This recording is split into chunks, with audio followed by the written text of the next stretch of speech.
Había entonces en la iglesia que estaba en Antioquía profetas y maestros: Bernabé, Simón, el que se llama Níger, Lucio de Cirene, Manaén, el que se había criado junto con Herodes el tetrarca, y Saulo.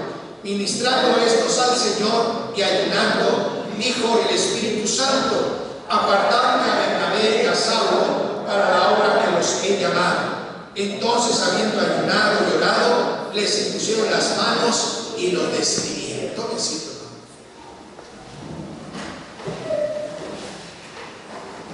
A partir de este capítulo, Lucas empieza a dejar lo que pasaba en Jerusalén, en la iglesia primitiva, en Judea, y se aboca a narrar todo lo que es el ministerio de Pablo. Pero para esto, pues tienen que pasar algunas situaciones, algunas circunstancias. En primer lugar, tuvo que haber llegado hermanos a la iglesia, o a la ciudad más bien, de Antioquía de Siria. Había dos Antioquías, de Siria y de Pisidia. Y si leyéramos en Hechos 11, del 19 al 30, vemos que hay una gran persecución, y por esta persecución algunos hermanos que eran de Creta, de Chipre y de Antioquía empiezan a viajar, pero ellos viajan, hermanos, predicando la palabra de Dios. Esto es muy importante. Pareciera que era algo muy desastre, un desastre para ellos, para sus familias, porque habían dejado casa, habían dejado trabajo, habían dejado muchas posesiones, y en lugar de irse quejando, van predicando la palabra de Dios. Y llegan a la ciudad de Antioquía, y ahí, hermanos, levantan una iglesia grande, poderosa, numerosa.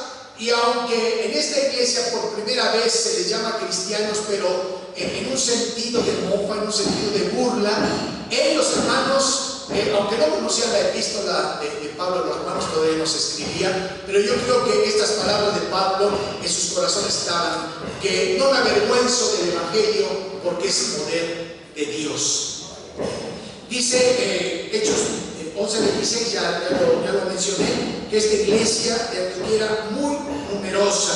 Y en 1 Corintios y 14:3 nos habla acerca de la profecía, porque en esta iglesia, dice aquí, había entonces en la iglesia que estaba en Antioquía profetas y maestros.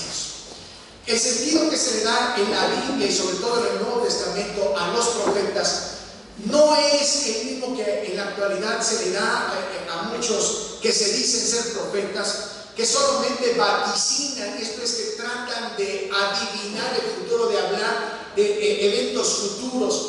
Tampoco es el trabajo como aquel profeta al cual llega a Saúl, el profeta Elías llega a Saúl a buscar algunos burros, algunas mulas que se le habían perdido, y van al profeta, por cierto se le llamaba vidente, para ver dónde estaban estos burritos.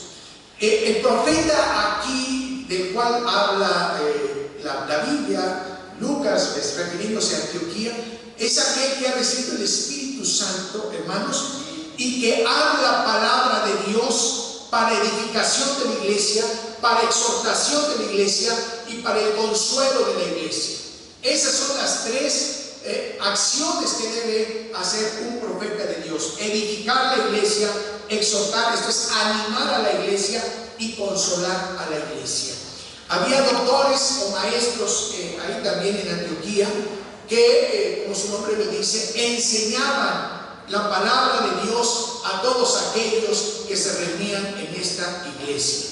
Por lo tanto, pienso que habiendo palabra de Dios a través de los profetas y habiendo palabra de Dios a través de la enseñanza, pues esta iglesia era una iglesia poderosa, una iglesia que estaba creciendo, una iglesia que el Espíritu Santo estaba guiando para prepararlos para enviar a los misioneros. Después menciona algunos personajes: Bernabé, Simón, Lucio, Manaén y a Saulo. Y da algunas características. Primero habla acerca de Bernabé. Este Bernabé era de Chipre. Y si buscáramos en el libro de los Hechos, capítulo 4, versículos 36 y 37, él originalmente se llamaba José.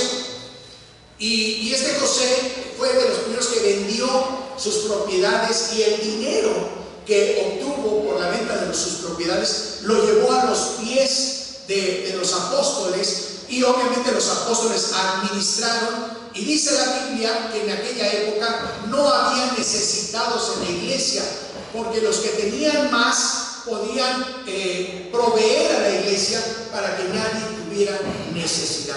Era este Bernabé, hijo de consolación, significa su nombre, o hijo de exhortación, o el hijo que anima. Bernabé o Barsabás, como también se le pudiera conocer. Él fue el que llevó a Saulo ante los apóstoles y lo presentó, porque recuerdan que a Saulo nadie lo quería, no querían tratar con él porque lo identificaban como un perseguidor de la iglesia. Sin embargo, Bernabé lleva a Saulo y lo presenta ante la iglesia, diciéndoles que él, Saulo, ya era un varón convertido.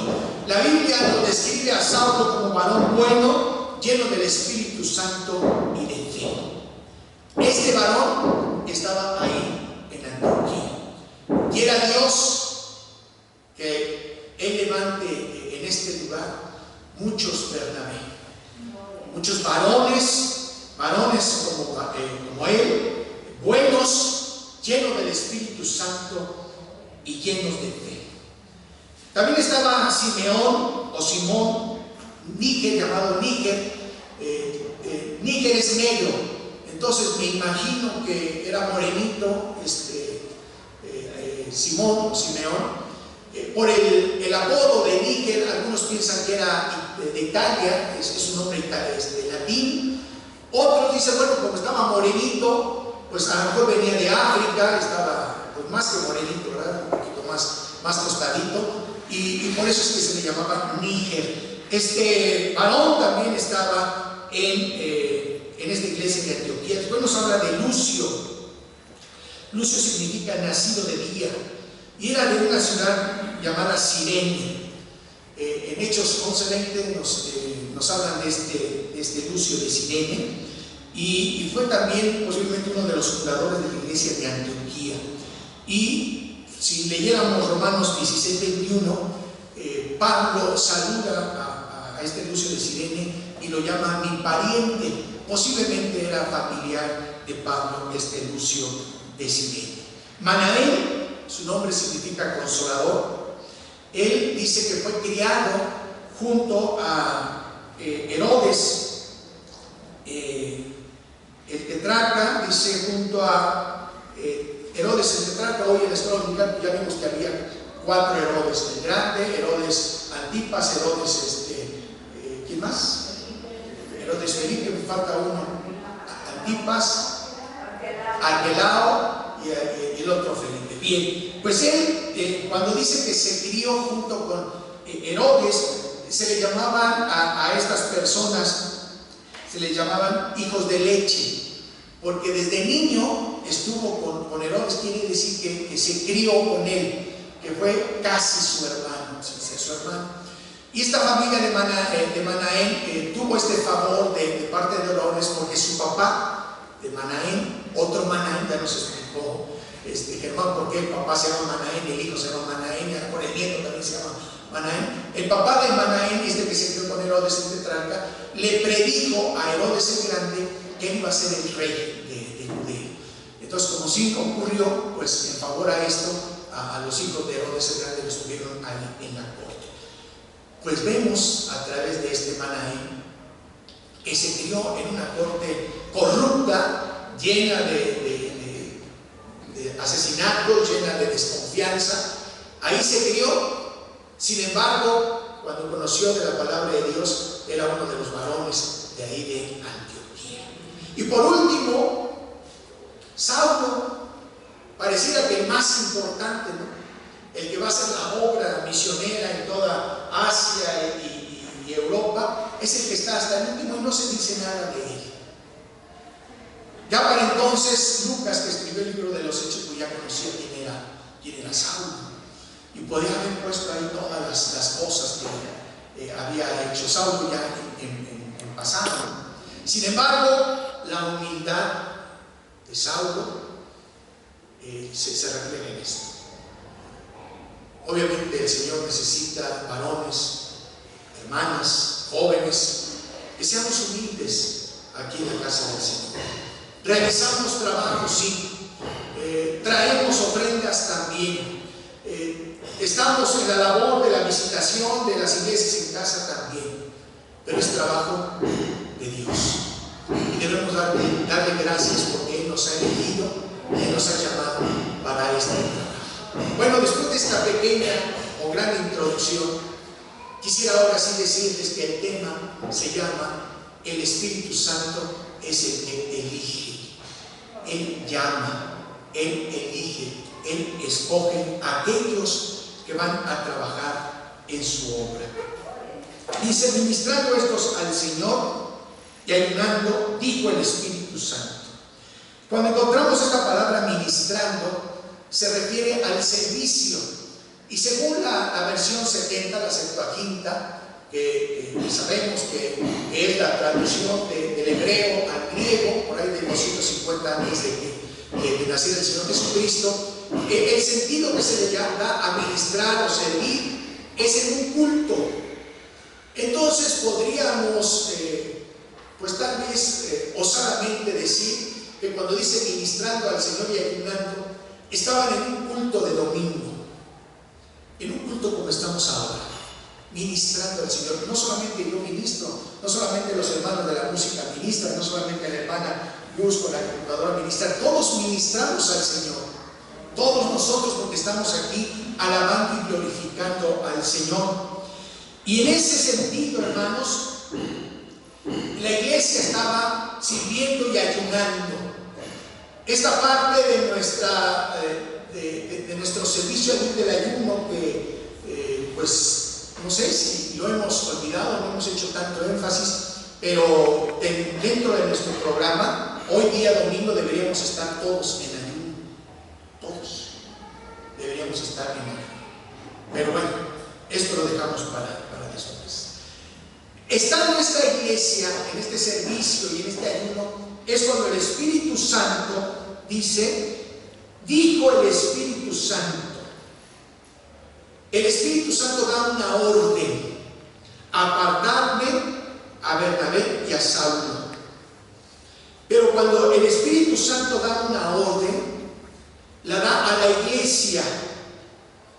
Y entonces la iglesia es la que recibe esa orden y entonces tiene que acatarla y tiene que obedecerla. ¿Cómo creen ustedes? Inmediatamente.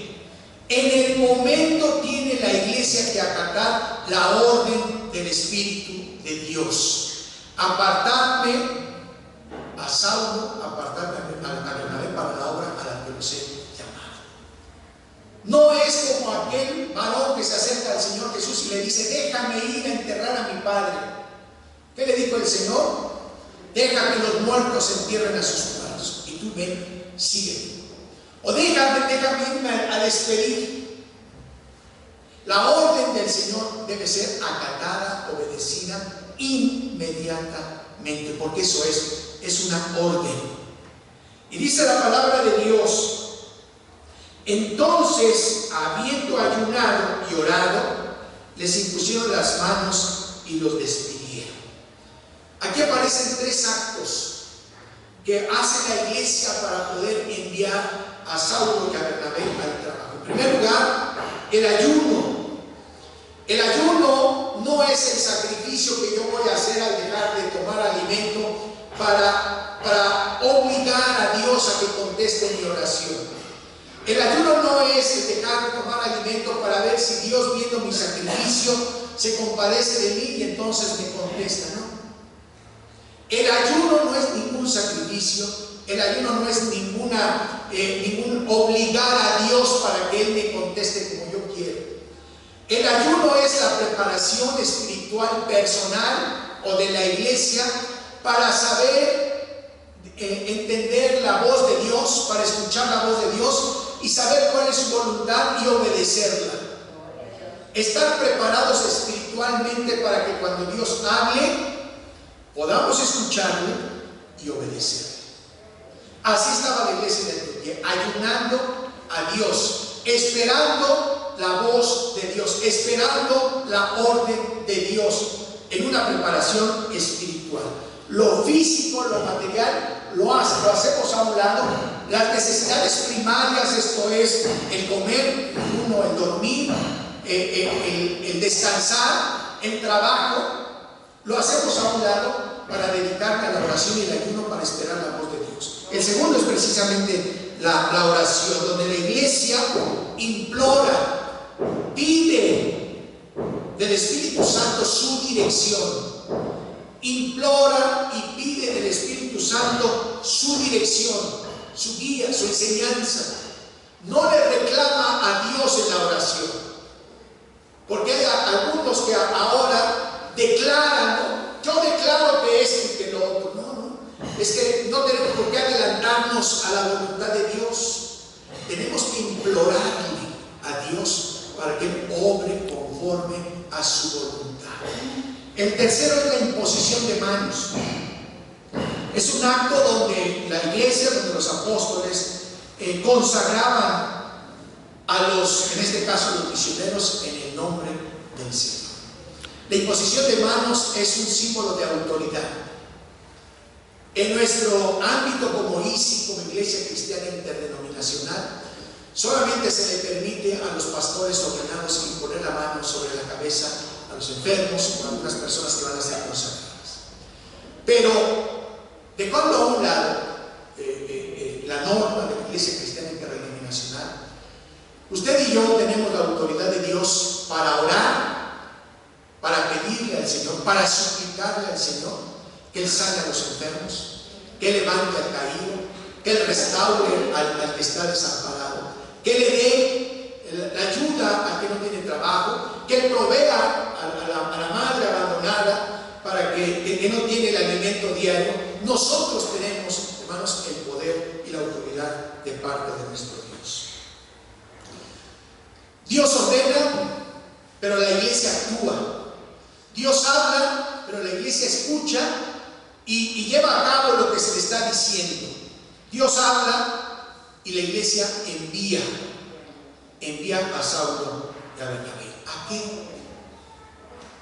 ¿Cuál es la labor para la cual Dios eligió a estos varones? Pero ahora aplicando la palabra de Dios, ¿cuál es la labor para la cual Dios nos llamó y nos eligió a cada uno de nosotros? Durante todo este mes de mayo hemos estado hablando, enseñando doctrina del Espíritu Santo. Y hemos aprendido que el Espíritu Santo es el que nos redarguyó de pecado, de justicia y de juicio, y que Él fue el que nos llamó ante la presencia del Padre. Él fue el que nos invitó para arrepentirnos. Él fue el que nos presentó la obra gloriosa de Jesucristo en la cruz del Calvario. Él es el que ha hecho realidad esa obra en nuestros corazones, nos ha santificado, y ahora decíamos hace 8 días, nos podemos llamar hermanos, nos podemos llamar santos, nos podemos llamar elegidos, nos podemos llamar creyentes, nos podemos llamar cristianos, nos podemos llamar discípulos. ¿Pero para qué? Dios siempre tiene un propósito, siempre. No obra por capricho, ni tampoco obra para ver qué pasa. Dios siempre tiene, hermanos, un propósito. Mateo 28, 19 y 20, ahí hay un primer propósito.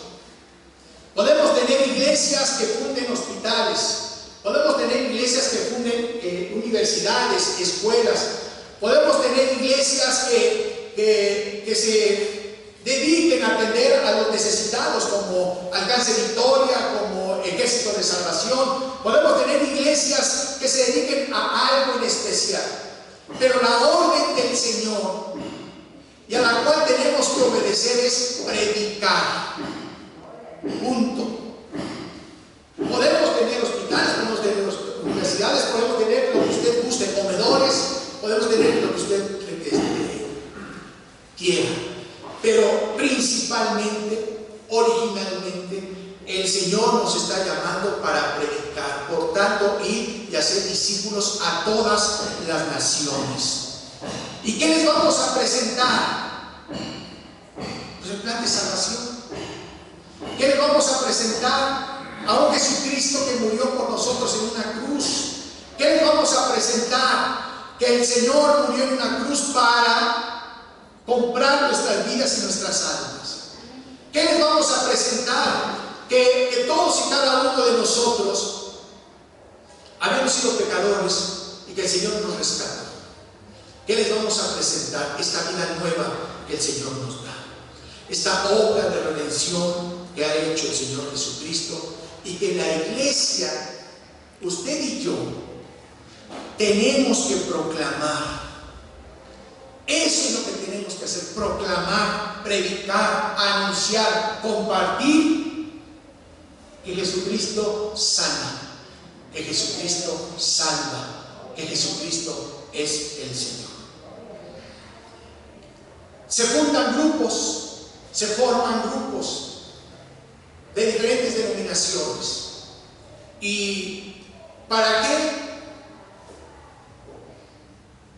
Para acercarnos a Dios en adoración, para honrar a nuestro Dios en alabanza. Y la iglesia del Señor debe utilizar lo que hay un librito que se llama para los catecúmenos, que se les da para los que se van a bautizar, y dice que tenemos medios de gracia. Lo que la iglesia necesita como medio de gracia para crecer, para fundamentarse en la fe de Jesucristo, es la lectura bíblica. Juan 20:31 nos dice: pero estas he escrito para que creáis que Jesucristo es el Señor, el Mesías, y para que creyendo tengáis vida en su nombre. Si la iglesia del Señor no lee su palabra, hermanos, estamos perdidos. Estamos perdidos. La iglesia del Señor debe orar todos los días. Tesalonicenses 5:17, primera, nos dice: orar sin cesar. Y el Salmo 5, que también ya leyó Daniel, ¿verdad? Todo el Salmo 5 es una plegaria. Escucha, oh Jehová, mis palabras, considera mi gemir. No podemos pasar un día, no podemos pasar una semana, no podemos pasar más tiempo sin estar en comunión con Dios. Es la fortaleza de nuestra vida, es el respirar de nuestra vida espiritual. Si no oramos a Dios, nos morimos espiritualmente. El testimonio, el Salmo 145:6 nos dice: del poder de tus hechos estupendos hablarán los hombres, y yo publicaré tu grandeza. Somos llamados, hermanos, a ser testigos del poder de Dios. Así dice un canto: yo soy testigo del poder de Dios. ¿Usted es testigo del poder de Dios? Tiene que anunciarlo, tiene que compartir, tiene que proclamar que el Dios de usted, mi Dios, es un Dios grande y poderoso. Es un Dios de amor y de misericordia, que se compadece de nosotros, que nos levanta, que nos guía, que nos enseña. Otro medio de gracia es el canto. El canto, Salmo 101, todos lo sabemos cantar: alegres a Dios, habitantes de toda la tierra.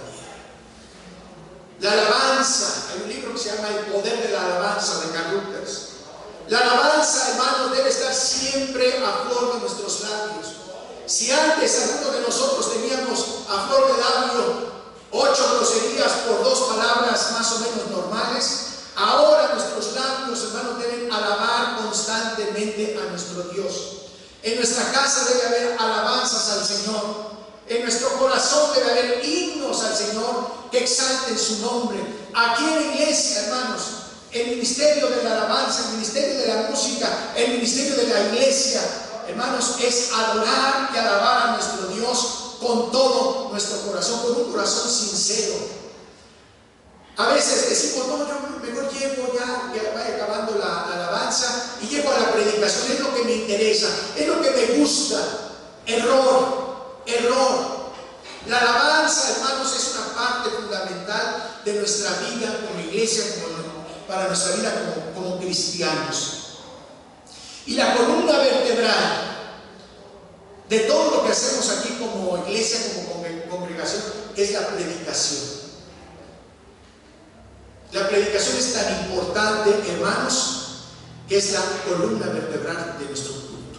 Así que el que se para aquí al frente no es porque sea más, ya lo hemos dicho, sino tiene la responsabilidad de prepararse, de capacitarse, de hablar bien, de pronunciar bien, de leer bien. Y aquí el que predica no debe hablar con ese de aiga. No. Hay una palabra que se usa mucho, pues lo he oído en la ICI, no sé si en otros lados, eso de guianza. La guianza del Espíritu Santo, esa palabra no existe, es un barbarismo. Y a veces la escuchamos en los predicadores. No. Tenemos que prepararnos, dice Agustín de Hipona, prepararnos como si Dios no fuera a estar con nosotros, pero expresar la palabra de Dios, como si no nos hubiéramos preparado y dependiendo totalmente del Espíritu Santo. Pero tenemos que prepararnos, tenemos que capacitarnos, tenemos que leer, tenemos que estudiar.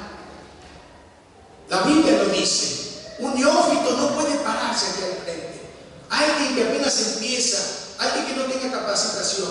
Aunque hace 8 días decíamos, ¿verdad?, que si alguien no había terminado la primaria, pero Dios lo había llamado para la predicación, gloria a Dios. Pero aunque no había acabado la primaria, tenía que capacitarse, ser capacitado por el Espíritu Santo y en la instrucción de la Biblia. No hay más. La comunión en la iglesia, como tercer punto, la comunión religiosa, es una comunión de amistad. Estamos procurando que vengan niños, y al venir niños van a venir sus papás. ¿Qué les vamos a ofrecer? Como sociedad, como personas, como grupo humano, ¿qué les vamos a ofrecer? Que a algún hermano de este lado no le habla al hermano de este lado. Eso es lo que van a ver las personas nuevas que van a venir. Que van a ver que nos salimos rápido para no saludar a nadie. Que van a ver los que van a venir. Que hay algunos hermanos, algunas personas que tienen cierta necesidad y nadie les hace caso, nadie los atiende, nadie ve por ellos. Que hay viudas, que hay mujeres solas y nadie se encarga de ellos o de ellas. Hay enfermos y nadie los visita. Eso es lo que va a ver la gente que va a venir. Yo creo que no. Es todo lo contrario. Porque somos llamados, hermanos, a ser una familia en Dios, a tener una comunidad de amistad, de hermandad, de cordialidad. Si a veces levantamos la voz, hermanos, pues que ya le vayamos bajando. Mis hijos dicen, bájale 2 rayitas. No, hermanos, no debemos levantarnos la voz entre nosotros. Nuestra relación es de amistad y de hermandad. Y eso lo tiene que ver los de allá afuera. Eso lo tiene que ver. Que hay una relación de hermanos en Cristo aquí en esta iglesia Divino Redentor. Porque tenemos un Padre que es Dios. Tenemos un Señor que es Jesucristo. Y tenemos la dirección del Espíritu Santo. Cuando vengan las personas aquí, tienen que encontrar que cuando la luz del Evangelio llega a su vida, se disipa toda sensación de abandono, toda sensación de desamparo, toda sensación de soledad. Cuando las personas lleguen aquí, deben encontrar, hermanos, solidaridad y un calor humano de amistad, de cordialidad, de hermandad. Y eso lo da Dios. Eso lo da Dios. Porque Dios es amor. Porque Dios es amor. Porque el que no ama no ha conocido a Dios. Porque Dios es amor. Si no somos capaces de amarnos nosotros, hermanos en Cristo, como familia de Dios, ¿cómo vamos a ser capaces de amar a alguien que ni conocemos? No es posible. No es posible. Tenemos que pensar, hermanos, nuestro trabajo, nuestra estancia en esta iglesia. Ir o permitiendo que el Espíritu Santo moldee nuestras vidas para dar buen testimonio. Por último, el nivel moral. La iglesia está llamada para que sea luz del mundo y la sal de la tierra. Para que donde quiera que la iglesia actúe, y la iglesia somos cada uno de nosotros, las tinieblas de la inmoralidad, hermanos, no permanezcan. esta. Sabemos, conocemos la situación actual de nuestra sociedad, del mundo, y no de ahora, desde siempre, desde siempre. No podríamos decir que la iglesia en la época de Calígula o en la época de Herodes estaba mucho mejor que ahora. ¿No? Calígula era un enfermo, Calígula era un inmoral completito. Bueno, ahora igual se están autorizando, ya lo decíamos en la escuela dominical, los matrimonios con personas del mismo sexo. Algo que la Biblia lo condena tajantemente, lo condena. Y nosotros no estamos para condenar a las personas, sino el pecado. Si llegaran algunas personas con esta situación sexual, tendríamos que hablar con ellas y decirles que Dios le ama, que Dios quiere transformar su manera de pensar y de sentir, para que pertenezcan al reino de Dios. La inmoralidad, hermanos, está en todos los niveles, en todos. Escuchamos en escuelas cómo abusan de los niños, escuchamos en algunas iglesias cómo abusan de los niños, escuchamos con los niños que vienen cómo sus papás, hay violencia en su casa, cómo no les dan lo necesario, cómo no tienen para comer. Hay de todo.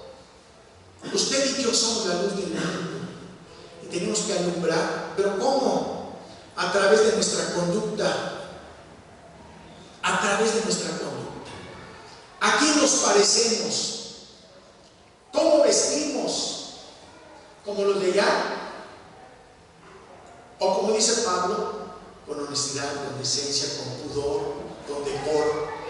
Y me llevaría mucho tiempo para estar definiendo estos adjetivos, pero creo yo que los entendemos con decoro, con honestidad. ¿Cómo hablamos en las reuniones? No sé, los que trabajan en alguna empresa, los que tienen su negocio, ¿cómo reciben a sus clientes? ¿Les dicen chale? Hijo, sí. Hasta en eso tenemos que dar testimonio que somos hijos de Dios. Somos la sal de la tierra, porque la sal, hermanos, preserva de la corrupción a los alimentos. Tenemos que preservar la corrupción, nuestra sociedad, y no ser partícipes de la corrupción en la cual está inmersa nuestra sociedad, este mundo. Tenemos que enseñarle a la gente cómo vivir, pero también cómo morir. Porque muchos fuimos a la universidad, estudiamos para tener un modo de vida, dicen. Pero en la universidad no nos enseñaron que tenemos que morir, cómo vamos a morir y después de morir a dónde vamos a ir. Es lo que tenemos que enseñar también.